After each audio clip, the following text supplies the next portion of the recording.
Kani si Madam Leia nga ato na lang tawagon nga Leia, 40 years old, taga Panakan. Pila na sila 15 katuig? years pa man daw ni silang magtiayon. Mura naman lang silang magsuon. Asa man sila na anak? Na wa man pud niya gisulti maura man Oy, ni iyang usa gichat. man gud day abi nimo day. Oh. Magkapaband sa relasyon sa couple. Okay. Kanang yung anak day. Anak. Mao gyud usas ba nga kanang rason nga mo hugot gyud ang relasyon sa husband and wife. Sakto ka, pero usahay dong irin. Sagad pod makapa kanang kuan ba detach sa magtiayon kini pug anak. Anak po. Oh. Naay po mga cases ng nanaday. Okay, usahay man puros na lang mga anak. Manguhit si Mister. Di na lang po makahatag si Mrs. kay ay kapoy kani mga Oh! Kadiha, hindi makakasabot sa akong gibati. O nga, ako ra nag-akiman ano itong mga anak. Pagpida! So sa ato pa wala sa anak. Napi mga cases ng anak. Napon sa depende gyapon. Pero kani iya dong isa may muhang straight to the point nga ka. Di, ani manggon ni. Basig, ang iyang gimindi ang iyang bana, no? Oo, bana niya. Murag maingon na to. Bugnaw Magkakasama na, nga, bugnaw. na full out of love, murag na bugnaw na, magkakasama na, no? Pero maram na like friends.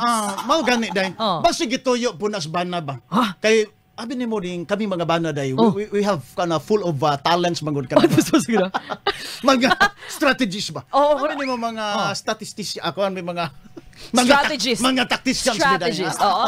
Mga tacticians. Unsa pasabot mo? Ang abi man ni basig discarded po nas bana day nga. Aha. Dili kayo nako ni siya Laminamingon. kanang pabuyluhan sa ako ang gugma kay para pod nga thrilling ba? Kay abi ni mo day na mag-uban po day mga cases day nga.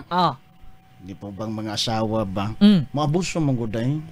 O kanang bitang imong palabian day. Mausay mangubang mga asawa kanang kung bana sobra kay gugmas ko ani.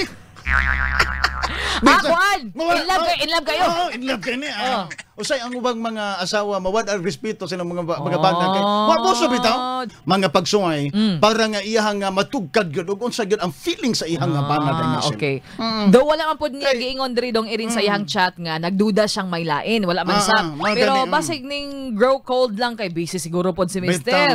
Hilot-hilot lang gud pod siguro Mrs. Inig ka nang maglingkod ba yun? Ikaw.